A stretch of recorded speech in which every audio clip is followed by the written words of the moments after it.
Hello guys, welcome to this channel. This is Arnold Ray from Wise Money PH. In this video, you will learn on how to cashing out your funds safely from Binance Exchange using the peer-to-peer or P2P trading. Alright, so let's get started.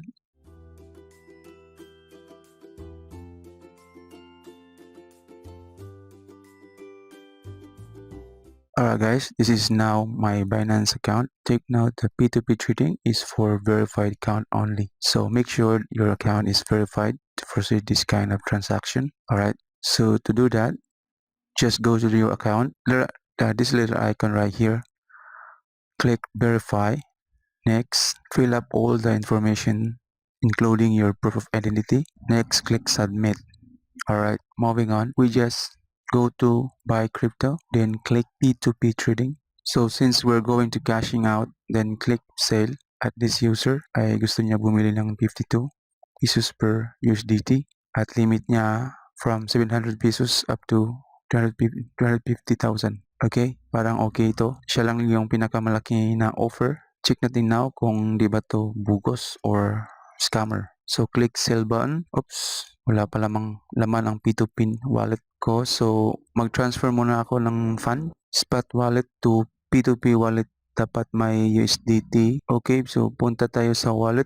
Click fiat and spot. So as you can see, may naka-ready na ako ng 211 plus USDT o nasa mga 10,500 pesos more or less now. Since mag-transfer ako going to my P2P wallet, scroll up, then click tap transfer, piliin ang P2P.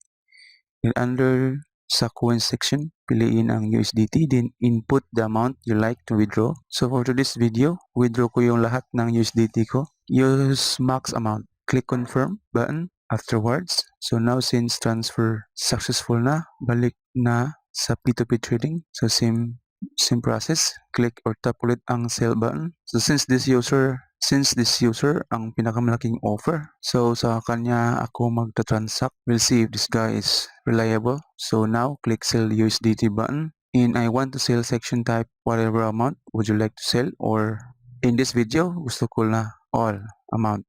Okay, parang sana all. As you can see, automatic na mag-convert kung magkano yung total amount ma-receive mo. In payment method, piliin ko Maya. So this is now the overview information. As you notice, my countdown within 15 minutes lang talaga ang transaction. Then make a chat to make sure na online or active yung transaction mo. Oo, okay. Parang ayaw o hindi pwede ang Maya. Kasi order cancel ka agad.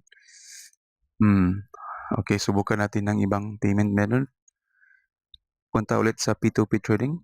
In sell section, same user pa rin. But this time, change ko ito bank transfer payment method instead of Maya. So wait, parang offline siya, so have to cancel na. At this is a sign na scam nga talaga tong user na to. So now pay attention to this user. My 31 orders and out of 31, my 10.20% completion lang ang na-record.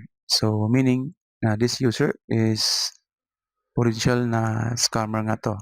Meaning once na matanggap niya yung fund mo o pera galing sa'yo, ay hindi na niya i-transfer kung ano yung halaga o fund na para sa'yo. Siya lang yung pinakamalaking ratio. So always be attention sa mga ganitong user and always be careful. Alright, so moving on. Pili ako ng mas reliable user. Ito si Chris Crypto. My 359 orders at my 98.90% completion. So which is good. The same procedure pa rin. But only bank transfer lang ang payment method niya. Okay lang yan. This is the all informations we got. And as you notice na si user agad ang chat sa akin. So meaning this is the first sign na this person is reliable and trusted. You always have to communicate for smooth transaction. In this regard, siya muna ang mag-transfer ng fund going to my bank account, and always ask for screenshot or proof of transactions. And take note po, before you hitting or click that confirm release button, check mo muna yung account balance mo kung credited na ba. In this case, credited na o na-receive ko na ang fund or pera ko. So this is time na mag-click or tap confirm release. So again, do not click or tap confirm release button if wala ka pang na-receive na fund. Okay? Para iwas scam. Now, mag-send ng code si Binance to your phone number. So make sure na nasa gilid mo lang phone mo. Okay? Para tuloy-tuloy lang ang transaction or iwas delay. Alright?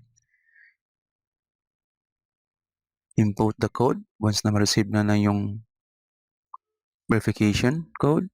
Then click or tap the submit button. Okay, that's it. Your order has now served. So parang nasa restaurant lang. Alright, that's it guys. Kung nakatulong ang video na ito, kindly support this channel for smashing that like button. At mag-subscribe ka na rin kung for more videos. Okay? See you sa the next kong video. So to God all be the glory. Stay safe and happy earnings.